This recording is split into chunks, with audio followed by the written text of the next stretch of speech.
저는 오늘 해양 레저 스포츠 활성화, 특히 마리나 산업의 육성을 주제로 발표하고자 합니다.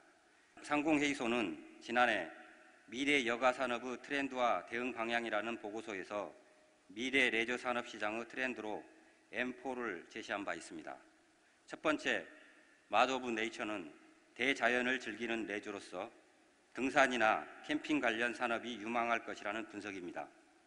두 번째, 모바일은 일과 레저를 병행함에 따라 앱과 스마트폰 등 모바일 시장이 확대될 것이라는 전망입니다. 세 번째는 몰링입니다.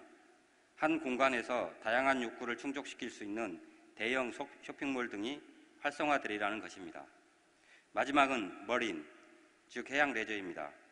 요트, 스쿠버 다이빙, 크루즈 등 해양 레저 수요가 크게 증가될 것으로 보았습니다.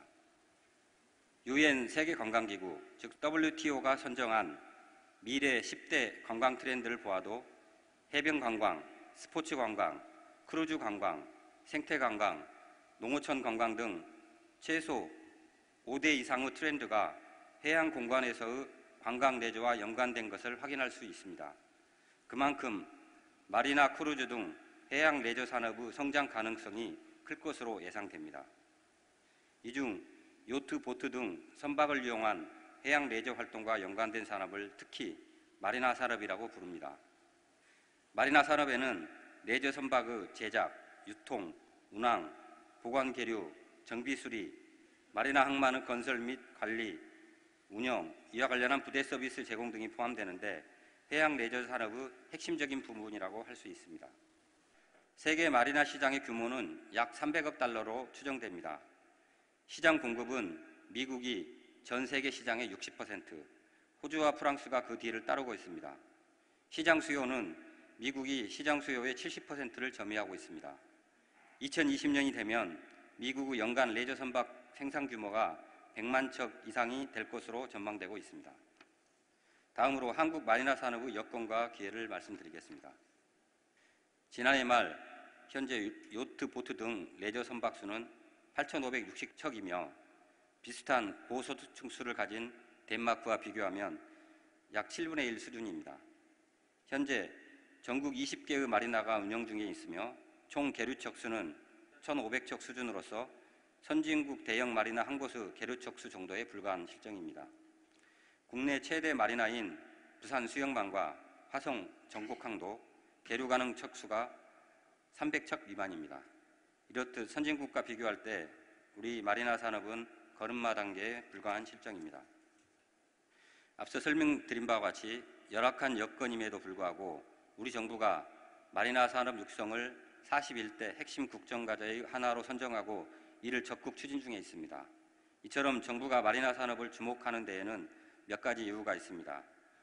먼저 국민의 해양 레저 수요 증가에 대응하여 삶의 질 향상에 기여할 수 있기 때문입니다.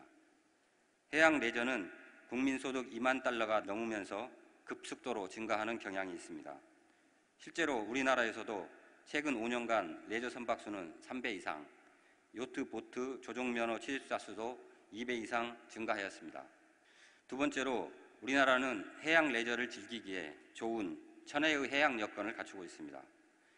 13,500km에 이르는 긴 해안선과 358개의 해수욕장, 3,358개의 아름다운 섬이 있고 동서남해 모두 독특한 자연 경관을 보유하고 있어 해양 관광 프로그램과 연계 시 해양 레저 수요는 더 빠른 증가세를 보일 것으로 기대하고 있습니다. 최근 외국 요트 동호인들을 대상으로 한 설문조사에서도 한국의 바다는 동남아와 다른 또 다른 특별함이 있기에 방문하고 싶다는 응답이 다수였습니다. 세 번째 이유는 동북아 마리나 시장의 가파른 성장세입니다. 고소득층이 중국을 중심으로 빠르게 성장하고 있고 향후 한국을 정기적으로 방문 가능한 슈퍼 럭셔리 요트만도 1,000대 이상이 될 것으로 추정하고 있습니다. 또한 한중일 마리나 네트워크 연계 시 중간 지점인 한국 마리나 이용이 크게 증가할 것으로 기대됩니다. 네 번째로 마리나 산업은 많은 일자리를 창출할 수 있는 분야이기 때문입니다. 레저 선박의 제조, 정비 수리, 대여, 마리나 항만 운영 등에서 향후 5년간 8,550개의 신규 일자리가 창출될 것으로 전망됩니다.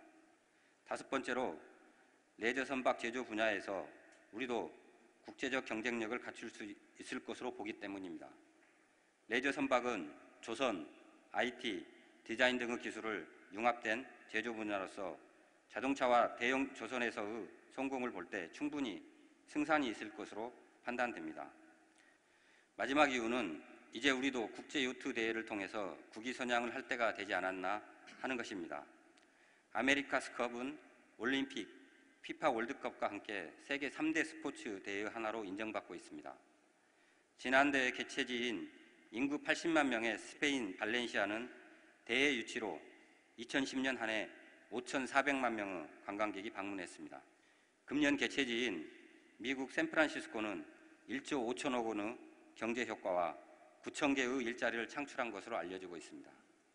또한 9개월 동안 4만 마일에 걸쳐 열리는 볼보 오션 레이스는 전 세계 20억 명이 시청하고 요트가 방문하는 10대 도시는 대회 기간 동안 지역 축제를 열어 엄청난 관광 수익을 올리고 있습니다.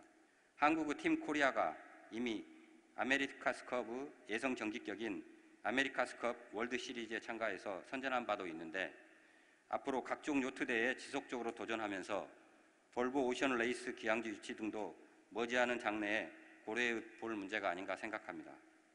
다음은 마리나 산업 육성 정책의 방향에 대해서 말씀드리겠습니다. 우리 정부는 해양 레저 스포츠 저변 확대, 인프라 구축, 마리나업 활성화와 마리나 국제 협력을 추진 전략으로 하여 21세기 동부나 마리나 허브로 도약하고자 하는 비전을 갖고 있습니다. 구체적인 정량 목표로는 2019년까지 계류 가능 척수를 현재 4배 수준인 약 6천 척으로 확대하고 2017년까지 8,350개의 신규 일자리를 창출해 나가고자 합니다. 먼저 해양 레저 스포츠 저변 확대를 위해 올해 체험 인구 70만 명 달성을 목표로 전국 강, 바다 약 50개소에서 해양 레저 스포츠 체험 교실을 운영 중에 있습니다. 특히 국민 누구나 해양 레저 스포츠를 쉽게 즐길 수 있도록 전국 대부분의 체험장을 무료로 운영 중에 있습니다. 국제 요트 대회, 해양 스포츠 제전, 전국 카약 대회 등 다양한 대회를 통해 해양 레저 스포츠에 대한 국민적 관심을 높이고 있습니다. 두 번째로 인프라 구축 추진 현황입니다. 전국 총 13개소의 거점형 마리나 개발을 목표로 우선 6개소를 대상으로 기본 설계에 착수하였으며 이와 함께 도시에 인접한 곳에서도 해양 레포츠 센터를 지속적으로 확충해 나갈 계획입니다. 또한 2010년 수립한 마리나 항만 기본 계획에 따라 2019년까지 전국 46개소에 마리나 항만을 개발하고자 합니다. 마리나 항만 개발을 촉진하기 위하여 각 마리나의 하천 점 사용료 감면, 마리나 항만 내 주거시설 허용 근거 마련 등을 위한 마리나법 개정안이 이미 국회에 제출되어 있고 마리나 항만의 조성 및 관리에 관한 표준 매뉴얼 제작도 연말까지 완료할 예정입니다. 다음으로 마리나업 활성화 전략입니다. 마리나 선박 대여업과 보관 계류업을 신설하기 위한 법률 개정을 추진함으로써 마리나 관련 서비스업을 활성해 나가고자 합니다. 선진국에서 이미 보편화되어 있는 마리나 선박 대여업을 도입하게 되면 타인 선박을 관리하면서 대여나 운항하는 것이 가능해져 선박 소유자는 관리 비용을 절감할 수 있게 되고 선박 관리 활용을 위한 고용이 창출되어 여러모로 마리나 산업 활성화에 기여하게 될 것입니다. 이와 함께 마리나 선박과 마리나 항만 시설에 대해 분양이나 회원 모집을 할 수 있는 법적 근거를 마련하게 되면 민간 투자를 촉진하여 항만 개발과 선박 확보가 더욱 용이해질 수 있을 것으로 기대됩니다. 네 번째로 마리나 전문 인력 양성도 적극 추진하겠습니다. 현재 전국 20개의 마리나가 운영 중에 있으나 전문 교육을 받은 인력은 극히 부족한 실정입니다. 이에 따라 정부는 내년부터 대학이나 해양 스포츠 관련 협회 등을 중심으로 마리나 전문 인력 양성 기관을 지정하고 본격적으로 전문 교육 프로그램을 운영해 나갈 계획입니다. 마지막으로 중국, 일본, 러시아 등과의 마리나 국제 협력입니다. 동북아 주요국을 잇는 요트 크루징 루트를 개발하고 중장기적으로 권역 내 표준화된 CIQ 절차를 마련할 예정입니다. 마리나 정보 및 주요 루트를 크루징 잡지에 홍보함으로써 애국 요트 유치를 적극 추진하겠습니다. 또한 동북아 마리나 계류, 관광, 수리 정비 등 종합 서비스 제공 시스템을 구축함으로써 중국, 러시아 등 마리나 선박의 수요 수리를 충족시키고 겨울철 부동항 계류 보관 시스템도 마련하도록 하겠습니다. 정부는 이상과 같은 정책들을 통하여 마리나 산업을 적극 육성함으로써 우리 경제의 성장을 견인하고 더 많은 일자리를 만들어 나가겠습니다. 감사합니다.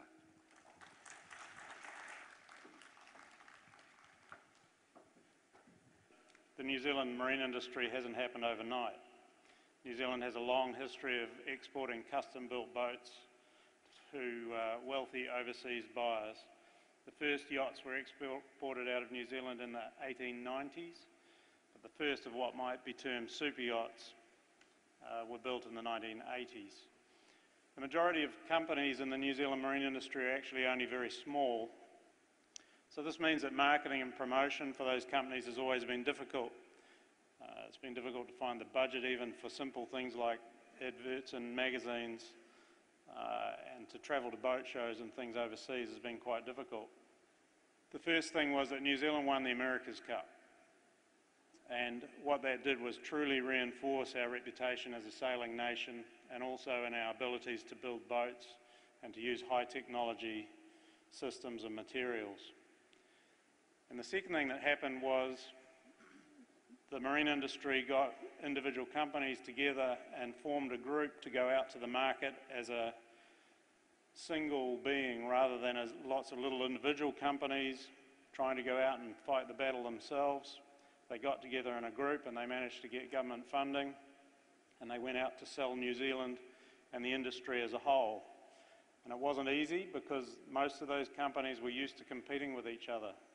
But once they finally found that if they worked together, they could actually create a much bigger market for everyone. And the nice thing about it is that if someone gets an inquiry that doesn't really suit their business, we now find that they're happy to pass that inquiry on to another New Zealand company that is more suitable. There are events like the Super Yacht Design Symposium, where they invited designers and owners from all over the world to New Zealand. They actually paid for them to come. Along with them, the international media exposed them to the New Zealand marine industry and what it could do, and also New Zealand itself. Things like Super Yacht Captains Conference, other events like Volvo Race Stopover, and probably the biggest item was the development of the Millennium Cup Regatta. So ultimately it's been the decision of companies to work together that's been the key to developing a sustainable industry in New Zealand. The more energy and effort that individual companies put in, the more they got back. The government matched companies dollar for dollar. And so as a result, a number of companies in New Zealand have now grown into global brands, and it means that they've actually outgrown New Zealand. They could move anywhere in the world and still be seen as a true global brand. And a large part of the industry now, benefiting from those big companies, have developed into a full service industry where the super yachts arriving are being moored for several months at a time, being provided with maintenance services, upgrades, provisioning, and they also providing a new destination for crews and owners for cruising. New Zealand's reputation and success in sailing means that our industry has been more focused and oriented towards sailboats, and this has been a point of difference for New Zealand worldwide. Also, New Zealand's expertise in composite construction means that a number of our builders have been involved in some of the highest performance and high-tech vessels, motor yachts as well as sail. The next slide actually shows a 37-metre carbon fibre vessel that does almost 60 knots. A large part of the New Zealand industry is still small businesses, and so while they're not necessarily building super yachts, they're often building very high-tech, high-value components for them, not only for New Zealand builders but sent all over the world, and this includes tenders, specialised equipment, particularly items made in carbon fibre, and also quite a strong industry in building entire interiors for super yachts, where overseas super yacht builders are getting the interiors built in a kit set form in New Zealand and then shipped over and assembled inside the vessel. So if Korea is to develop as a superyacht player, then it must look to where its strengths lie and how best to leverage them for success. The obvious area for Korea to talk about its prowess is in the commercial shipbuilding area, where Korea has led the world for some time. The owners are less interested in the efficiency, as I said. That's more down to the crew, but the crew and the captain are very important in the decision-making process at times. And so if they have a bad experience in one place, they're likely to tell the owner, and they're likely to tell all the other captains they know as well. We've seen some movement in Korea already. This is a vessel that I was involved with Hyundai Yachts, and whilst not strictly a super yacht, it does show that there is capability here. This is an aluminium vessel of around 30 metres. The aluminium work was done very nicely, highly skilled people involved, very high quality interior. And so it is possible to start building these sorts of vessels here in Korea. You're very strong in shipbuilding, and so that can be used as a positive and as an advantage, but rather than trying to learn how to do everything all at once, maybe companies here should consider working with overseas companies in other areas such as design, building interiors, specialist equipment, and even brokerage. Getting these people involved will help promote Korea as an option for builds, and it gives the Korean industry some credibility. There's huge market potential in the Asian market, and some of the more traditional builders in the United States and Europe may struggle to come to terms with some of the cultural differences and requirements of people in Asia. So Korea possibly has an advantage in working in that area. First impressions will be vital to the future in establishing a place in the market. People will always remember the first one. But given that Korea has proven itself in the automotive manufacturing, electronics and shipbuilding, I can't see why Korea can't make a success in the super yacht market as well. All right, thank you very much, Brett.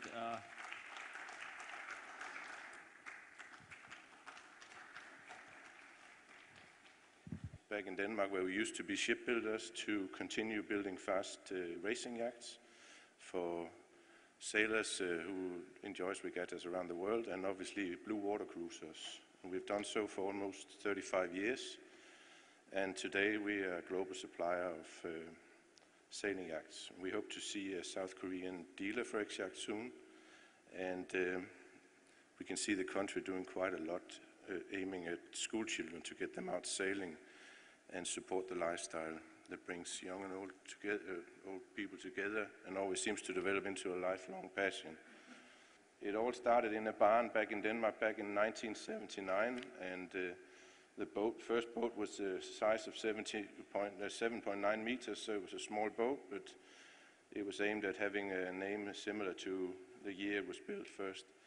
And it was done by three friends who loved the sports of sailing, but didn't think the boats that they were able to buy was fast enough. And they proved themselves right after the first boat was built. They won everything that was worth winning in Northern Europe and Scandinavia.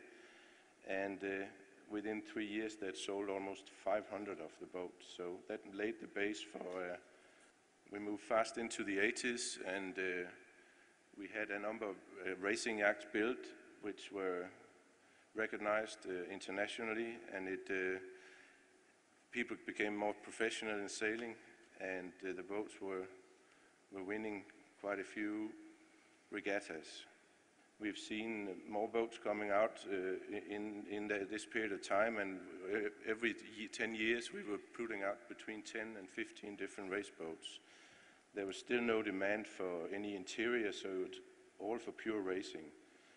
And by the end of the 80s, we launched an X99, which was instantly very, very popular.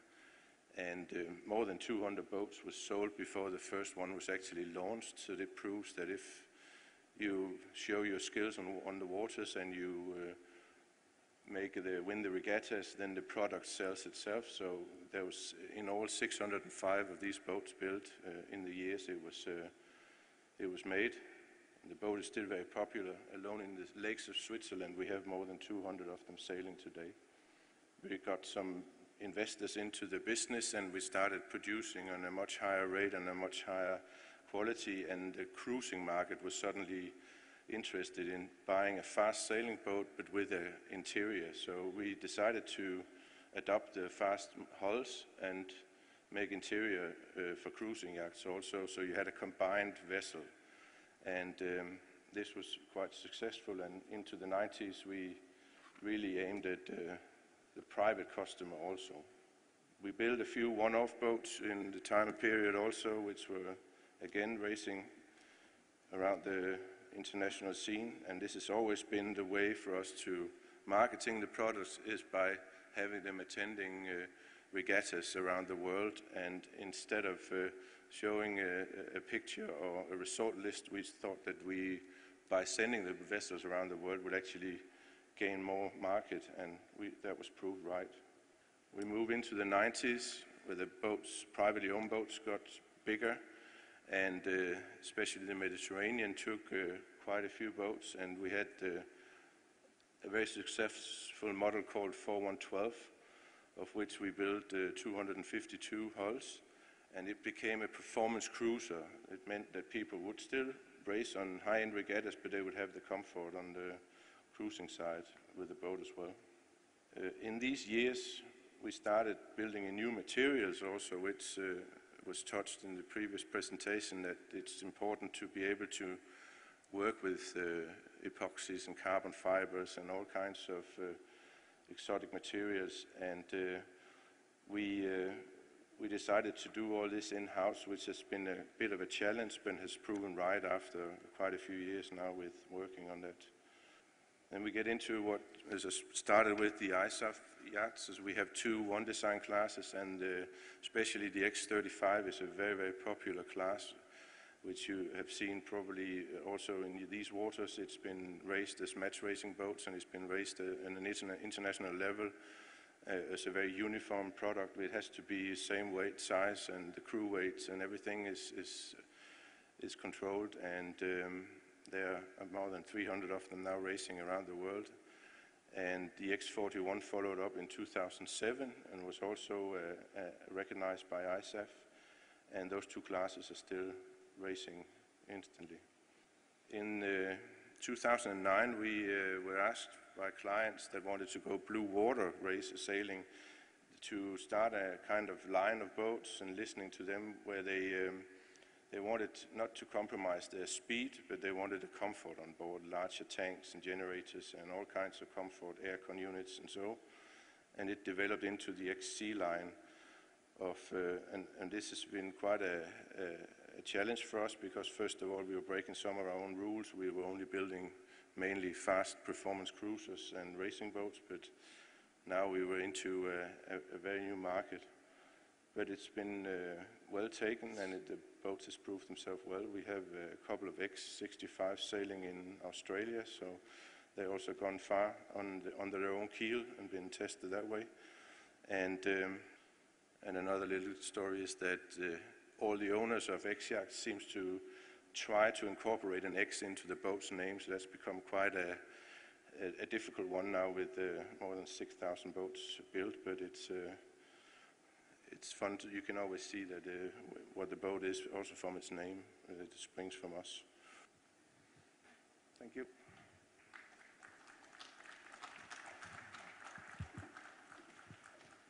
Tell you a little bit about super yachts in Australia.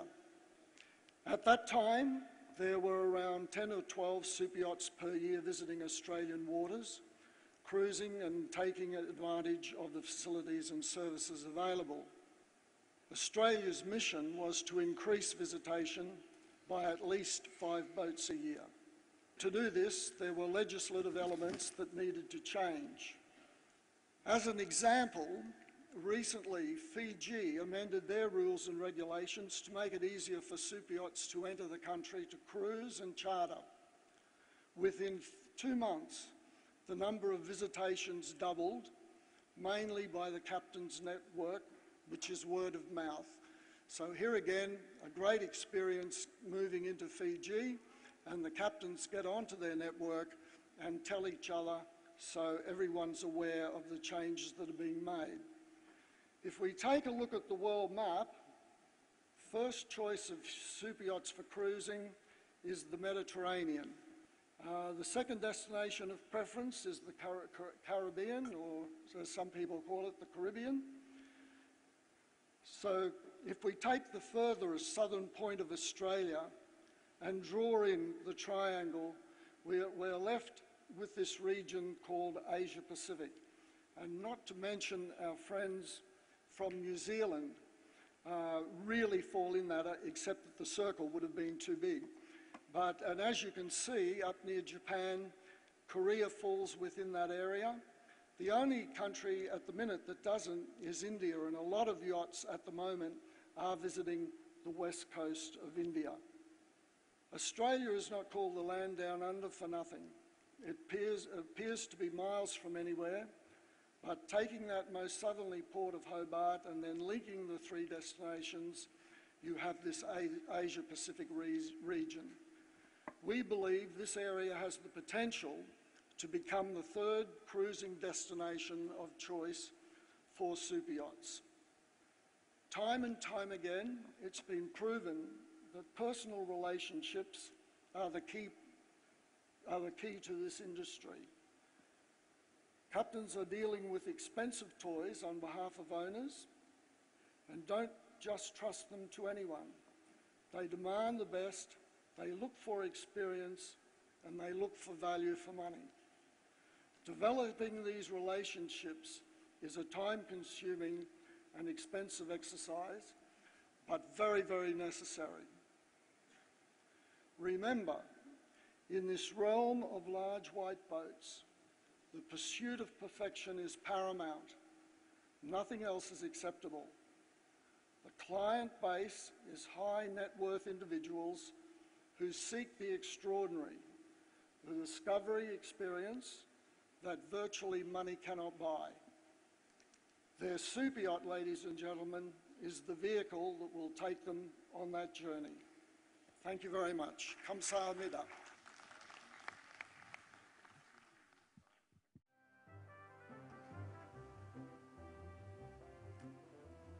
저희는 그 마리나 개발과 관련된 컨설팅과 설계 그리고 시공 개발을 위주로 하고 있습니다.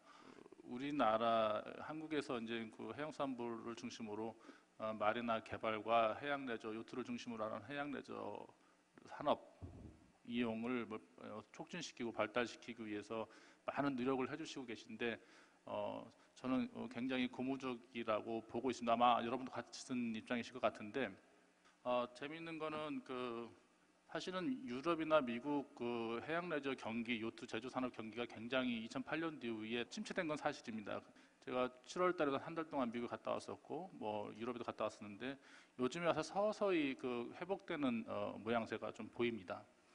재밌는 거는 이제 중대형 선석들, 특히 슈퍼요트는 그 수요가 줄어들지 않았다는 거가 굉장히 흥미로운 사실이고요. 그럼 한국에서 슈퍼요트는 어떤 건가? 과연 한국이 선박 제조 분야에서는 세계 1위를 달리고 있는데 과연 우리나라가 또 슈퍼요트도 그렇게 만들 수 있을 것인가? 그런 고민을 좀 해볼 수 있었고요. 또 그게 아니라면 우리는 어디에 포커스를 맞춰야 되는가라는 생각을 해봤습니다. 크게 이제 슈퍼요트를 제조하는 산업을 육성시킬 것인가, 아니면 슈퍼요트를 유치하는 서비스를 육성시킬 것인가. 저는 그 두 가지 중에 어떤 방향을 먼저 설정해놓고 준비를 하는 게 맞다고 봅니다. 저희가 하고 있는 마리나에는 슈퍼요트가 들어올 수 있는 시설들을 해놨습니다. 예를 들면 왕산 같은 경우에는 180피트까지 들어올 수 있는 선석을 4선석을 준비를 해놨고요. 수영만 마리나에도 제가 4선석 정도 슈퍼요트가 들어올 수 있는 시설들, 선석을 마련을 해놨습니다. 그에 맞는 전력이라든가. 근데 과연 뒤에 배는 슈퍼요트는 들어와서 계류할 수 있는 계류장은 만들어지는데 거기에 맞는 서비스, 그러니까 서비스라면 여러 가지가 있는데 CIQ라든가 아까 베리 제킨스 씨가 말씀하셨던 선원, 스키퍼, 선주에 대한 응대, 그리고 슈퍼요트를 수리할 수 있는 또 스킬을 갖추고 있느냐, 저는 아직 안 된다고 보거든요. 그래서 그런 것들에 대한 준비도 같이 준비를 해나가야 되지 않을까 하는 생각이 듭니다. 또 한 가지는 과연 그 슈퍼요트 선주들 내지는 스키퍼가 저 먼 극동에 있는 한국에 있는 부산 내지는 한국에 있는 인천까지 슈퍼요트를 끌고 와야 될 이유가 있을까 하는 생각을 해봤습니다. 그런 얘기를 했더니 싱가포르나 그 두바이 있는 친구가 뭐라고 하냐면 부산이나 인천 내지 거기서 혼자 슈퍼요트를 유치하려고 하면 아마 굉장히 힘든 여정이 될 것이다. 그러니 주변에 있는 블라디보스톡이나 일본이나 또 상해, 칭다오 거기까지 같이 올 수 있는 그 데스티네이션 루트를 만드는 게 아마 현명한 방법일 것이다라고 얘기를 하더라고요. 그래서 방향 설정과 그 주변국과의 그 공조가 저는 국내 슈퍼요트 산업이나 서비스를 육성할 수 있는 방법이라고 생각을 합니다. 이상입니다. 슈퍼요트 프로젝트를 시작할 때 굉장히 어려움이 많았습니다. 우리나라의 슈퍼요트에 대한 인식이 부족했고 또 건조 경험 부족, 전문가 부족 뭐 등등 여러 가지 부족한 부분들이 많아서 어려운 시간들을 보냈었습니다. 그렇지만 저희들 슈퍼요트를 원자재 커팅하고 11개월 만에 성공적으로 건조해서 2012년도 경기 보트쇼에 전시를 한 바 있습니다. 이 당시 많은 디자이너와 브로커들이 우리에게 많은 호평을 줬고 또 많은 영업 상담을 하기도 했었습니다. 이런 우리 슈퍼요트의 건조 경험을 바탕으로 우리는 한국의 슈퍼요트 산업에 대한 어떤 강한 성장 잠재력을 확인하였으며 미국이나 영국, 네덜란드와 같은 세계적인 슈퍼요트 건조 국가 중 하나가 될 수 있다는 확신을 할 수 있는 계기가 되었습니다. 슈퍼요트 시장을 최근에 보면 2012년도 기준으로 보면 169척이 인도가 되었습니다. 그리고 이제 신규 계약 건수는 152척이 계약되었는데 세계적인 경제 위기에서도 가장 영향을 적게 받은 시장이 슈퍼요트 시장입니다. 상위 5개 국가가 전체 시장 점유율의 80%를 차지하고 있었습니다. 근데 좀 특이한 거는 2012년도 영국의 시장 점유율이 12%까지 상승하면서 반대로 이탈리아는 40%에서 26%로 감소하는 좀 경향을 보였고요. 상위 6개 국가에서 전체 시장의 78%를 차지하고 있었어요. 그리고 또 하나 주목할 부분은 2007년부터 2012년까지 12개국에서 약 90개의 조선소에서 슈퍼요트를 건조했었는데 세계 경제 위기 이후에 선박 척수는 감소하였으나 평균 선박 크기는 커지고 있고 또 수주에 성공한 조선소는 63개소로 감소하는 모습을 보이고 있습니다. 다시 말하면 세계 경제 위기 이후에 조선소가 줄고 있고 수주 척수는 늘어나고 있다는 부분입니다. 그래서 굉장히 경쟁력이 있는 회사들로 집중되고 있고 슈퍼요트 시장도 일부 재편되고 있는 형태를 보이고 있어서 한국이 이 틈을 노려서 들어갈 수 있는 좀 틈이 생겼다고 볼 수 있겠습니다. 슈퍼요트 시장에서 우리 한국의 가능성을 좀 모색하고 정부 관련 건의를 좀 드린다면 우리는 조선 강국이지만 요트 시장은 거의 불모지에 가까운 시장입니다.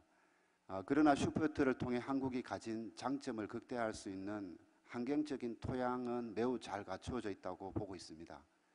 우수한 조선소의 기술 인력과 다양한 부품을 생산할 수 있는 능력을 갖춘 생산 시스템, 또 전자 항통 장비 등등 IT 기술이 세계적인 수준의 기술이고 특히 이제 한국은 가장 규모가 큰 소비 시장을 구축한 상위 4개국을 중심에 두고 있습니다. 뭐냐면 러시아, 중국, 일본, 인도네시아 등 바다를 통해 여행 및 소비 수요를 공급하기 위해 굉장히 지리적으로 매력적인 시장으로 보고 있습니다. 물론 슈퍼요트를 건조하기에 기술 격차는 아직 유럽이나 미주 지역에 비교하면 상당히 낮은 수준입니다. 그래서 누구보다도 그 어려움을 잘 알기에 한편으로는 굉장히 두려운 것도 사실입니다. 하지만 앞으로의 미래를 위해서 지금의 기회를 놓치기에는 너무도 큰 후회와 아쉬움이 남는 것 또한 사실입니다. 슈퍼요트는 일개 기업이나 몇몇 기업이 할 수 있는 산업이 아닙니다. 그래서 정부 차원에서 대폭적인 지지와 관심, 지원이 있어야만 우리 앞으로 차세대 성장 동력으로 키울 수 있는 산업이라고 보여집니다. 이상입니다.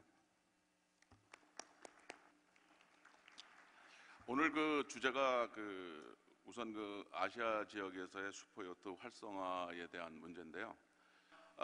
우리의 스포츠의 역사를 보게 되면 레저 시장은 예상 못하게 굉장히 빨리 왔습니다. 그런 측면에서 아이템을 제가 볼 때는 그런 활성화 조건을 한 6, 7가지로 제가 봤습니다.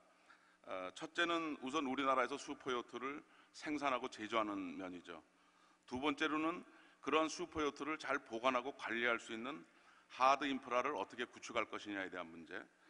그 다음에 이제 중요한 마케팅 경영의 문제입니다. 저는 우리나라의 슈퍼요트가 만약에 우리가 시장을 형성해서 간다 그러면 사실 내수보다는 옆에 중국을 공략해야 된다고 생각합니다. 왜냐하면 슈퍼요트는 일단 있는 사람들의 문화입니다. 적어도 슈퍼요트를 다룰 수 있는 사람은 그 나라의 경제적으로 상위 1% 안에 드는 사람을 대상으로 또는 기업을 대상으로 해서 우리가 생각할 수 있는 영역이거든요. 다행스럽게도 중국은 부자가 많은 나라입니다. 절대수에서 보게 되면요. 옆에 그런 큰 시장이 있다는 것이 슈퍼요트 시장 입장에서 보게 되면 우리나라 입장에서 보게 되면 굉장히 큰 시장이 있다는 것이 다행스러운 것이죠. 그 다음에 이제 이러한 것을 활성화시키기 위한 관광과 연계된 어떠한 그러한 프로그램들을 개발하는 것이 중요하다고 생각합니다. 궁극적으로는 요트에 대한 문화, 인식의 전환이 절대적으로 필요할 거라고 생각합니다. 그러한 것을 할 수 있는 대전환점이 필요한데 그것은 여러 가지 프로그램에 의해서 가능하다고 봅니다. 물론 해양 이벤트를 한다든지 지금 우리가 이 부산에서 지금 하는 2013 이 네트워크 자체가 그런 하나의 모델이죠. 이것이 부산뿐만 아니라 전국적으로 확대되는 기회가 된다 그러면 요트 바람이 불 수 있을 거라고 생각합니다. 그 다음에 이제 인력 양성이죠. 우리가 인력 양성을 슈퍼요트를 운영하는 데 있어서 많은 인력들이 필요합니다. 부가적인 인력까지 생각하면 그 인력 창출은 지금 우리가 일자리 창출을 많이 얘기하는데요. 엄청난 일자리 창출이 될 거라고 생각을 합니다. 그리고 전문 인력을 키우는 교육기관들이 필요합니다. 그것이 대학이 됐던 전문 직업학교가 됐던 제가 다녀보면 외국의 요트 산업이나 마리나 현장에서 일하는 사람들의 90%는 다 고졸 출신입니다. 그렇기 때문에 그렇게 학교를 운영하는 것이 어렵지 않습니다. 그런 인력들을 키우는 그런 교육기관이 필요할 거라고 보고요. 또 판매자나 딜러 뭐 이런 영역까지도 포함됩니다. 그리고 마지막으로 안전에 대한 보장입니다. 우리나라 사람들 물을 여러분들 어차피 두려워하지 않습니까? 싫어하지 않습니까? 그것은 안전 때문에 그렇죠. 안전을 보장해야 됩니다. 그래서 바다에 대한 어떤 항로 개발이라든지 접근성이라든지 또는 어떠한 그런 부표나 이런 안전 기구들을 앞으로 우리가 설치하고 보장을 해줘야 관광이라든지 아니면 요트 인구들이 더 늘어나는데 어떤 촉진제가 될 거라고 생각을 합니다. 시간 관계상 여기까지만 하겠습니다. 우선 우리가 이러한 슈퍼요트 시장 내지는 해양 레저 산업을 왜 해야 되는지 퀘션을 한번 가져봅니다. 최우선은 저는 지금 현재 우리 정부가 추진하고 있는 창조경제 뭐 이런 얘기를 하지만 일자리 창출인 것 같습니다. 우리가 과연 어떻게 일자리를 창출해서 경제의 이익이 될 수 있도록 하느냐. 그래서 우리가 여러 가지 산업들을 많이 했지만 해양 레저 분야는 크게 서너 가지 정도 꼭지가 있는데 우선은 한 가지가 인프라입니다. 마리나나 그런 게 있어야 되고요. 또 한 개는 슈퍼요트라든지 세일링 요트, 파워 요트 등 제조업, 그다음에 이걸 즐길 수 있는 서비스, 이거 전체를 아우를 수 있는 문화, 이러한 것들이 선순환적으로 다 합쳐져야 된다고 봅니다. 그래서 지금까지 우리나라가 이런 것들이 없었기 때문에 각각의 서비스 산업과 제조업 이런 게 다 같이 새로운 일자리가 창출되지 않느냐. 그래서 어찌 보면 저는 생각에 해양 레저 산업이 2차 산업인 제조업과 3차 산업인 서비스 산업 합쳐서 5차 산업으로 정말 부가가치가 높은 산업이 아닌가 그런 생각을 가져봅니다. 그다음 두 번째로 이제 사실 억수로 고민스러운 부분입니다. 슈퍼요트를 과연 그러면 우리 국내에서 건조를 할 수 있을까? 지금 현재 우리나라 그 요트 건조 수준이 뭐 한 70, 70%. 그러니까 아마 선형 기술은 우리가 90% 내지 100% 정도 됩니다. 구조 해석 기술 이런 거는. 하지만 역시나 이제 마감할 수 있는 인테리어라든지 이러한 기술들은 아직도 멀었고, 이탈리아 비아레지오 도시가 70년대까지는 우리나라 중형 조선소 정도처럼 벌크선이나 뭐 컨테이너선이나 탱커선 이런 거를 건조하였던 조선 그 단지였다고 그럽니다. 그 70년대 이후에 그 조선소들이 전부 다 슈퍼요트로 전환을 하면서 거기서 지금 현재 아마 슈퍼요트 제일 많이 건조하는 나라가 이탈리아로 되어 있죠. 특히 비아레지오 도시가 이제 주축을 이루고 있는데, 그래서 그러한 것들이 필요하다 하는 생각이고요. 그래서 지금 현재 우리나라에 아직 슈퍼요트뿐만이 아니고 뭐 모터보트든 뭐 이러한 어떤 사업자들의 협의체가 없다 하는 것은 한 목소리 내기도 어렵고, 그래서 그러한 그 사업자 단체의 설립이 우리나라에 시급하지 않느냐. 그 다음에 이제 그 우리 여러 가지 육성 정책들입니다. 지금 현재 지금까지 아마 그 뭐 산업통상자원부에서 일부 R&D 자금을 지원을 했지만 지금 현재 아마 우리 업계가 산업계가 요구하는 데에는 아직 좀 미흡하지 않느냐 하는 생각이고, 올해 이제 발족이 되어가지고 해양수산부에 해양레저과가 만들어졌다는 것은 정말 고무적이고, 여기 계신 분들이 전부 다 정말 힘을 합쳐서 우리 그 과가 정말 그 우리나라의 해양레저를 이렇게 세울 수 있도록 여기 계신 분들이 다 같이 협조를 해야 될 거다 이런 생각을 가지고 봅니다. 그다음 각 지자체에서 이제 여러 가지 활동들을 하고 있습니다. 하고 있고, 청소년 그 지원 해양에 체험할 수 있는 지원 프로그램들을 좀 많이 그걸 해야 된다 하는 생각이고요.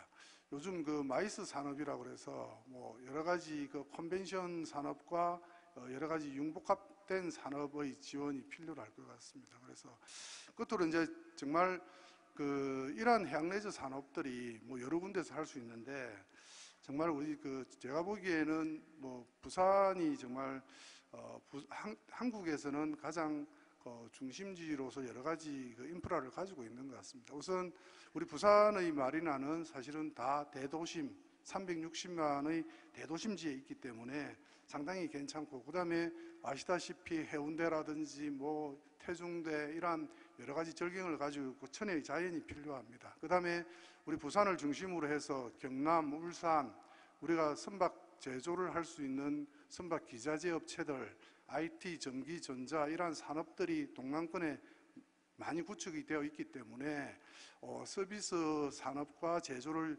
연계할 수 있는 곳은 우리 부산이 가장 적합하지 않느냐. 그래서 우리 부산이 좀 부산시가 좀 더 관심을 가지고 우리 중앙정부에서도 우리 부산시에 좀 더 많은 지원을 해주고 부산이 정말 슈퍼요트 시장 내지는 해양레저 산업의 그 메카가 될 수 있도록 좀 협조를 부탁드리면서 제 토론 발표를 마치겠습니다.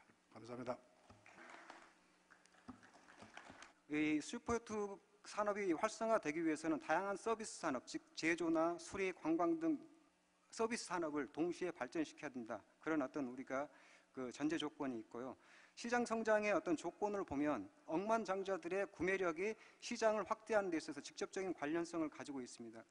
대충 아시아 슈퍼요트 시장의 규모를 미국 경제학자 조나단 글라베스가 그 산출한 걸로 보면 현재 2012년 현재 보면 50억 달러의 시장을 형성하고 있는 걸로 그렇게 지금 추정을 하고 있습니다.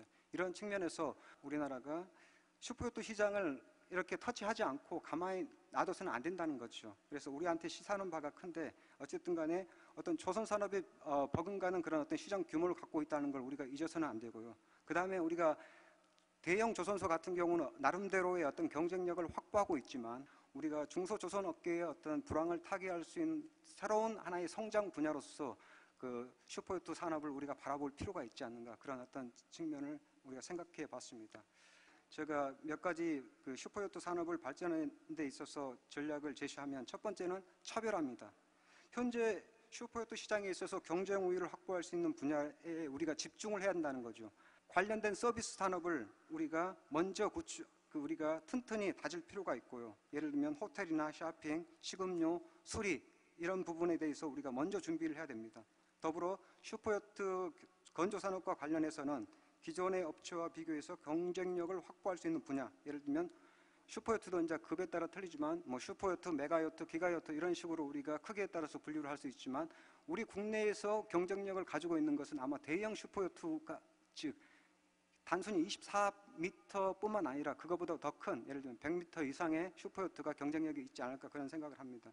두 번째는 슈퍼요트 산업을 활성화하기 위해서 협력과 네트워크 구축이 필요합니다. 뭐 정부도 앞장서야 될 것이고 특히 어떤 산업체에서는 뭐 정경련과 같은 큰 어떤 경제 단체에서도 이 분야에 대해서 좀 그 책임 의식을 가지고 그 역할을 해줬으면 하는 바람입니다. 다음은 슈퍼요트 산업 단지를 집적화하고 클러스터링을 구축할 필요가 있습니다. 슈퍼요트 산업을 안정적으로 발전시키기 위해서 이 클러스터링이 꼭 필요한데요. 예를 들면 경상남도 같은 경우에는 자동차나 조선산업을 기반으로 해서 상대적으로 큰 메가요트나 기가요트에 우리가 초점을 맞출 필요가 있고요. 부산 같은 경우는 관광 서비스 기반을 중심으로 해가지고 슈퍼요트 관광 또는 목적지로서의 어떤 마케팅을 한다면 슈퍼요트 산업을 우리가 활성화시킬 수 있을 거라고 생각을 합니다. 슈퍼요트 산업이 이렇게 세계적으로 경제적인 규모도 크고 가능성도 있다고 합니다. 하지만 그럼에도 불구하고 우리나라의 대기업이 그럼에도 불구하고 우리 중소조선 업체들이 접근하고 있지 못하는 이유가 있다는 거죠. 그것에 우리는 더 초점을 맞춰야 됩니다.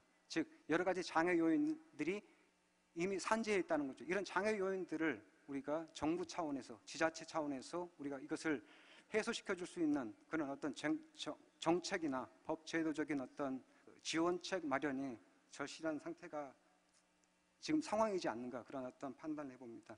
아직 갈 길은 멀습니다. 하지만 그 앞서 이야기했던 슈퍼요트 어떤 제조가 됐든 서비스업이 됐든 어떤 역량을 우리가 결집할 수 있는 그 첫 번째 발걸음이 이번 슈퍼요트 컨퍼런스이지 않는가 싶습니다. 그래서 이번 컨퍼런스를 통해서 우리나라의 슈퍼요트 산업이 발전할 수 있는 그런 어떤 계기를 마련했으면 좋겠습니다. 예, 이상입니다.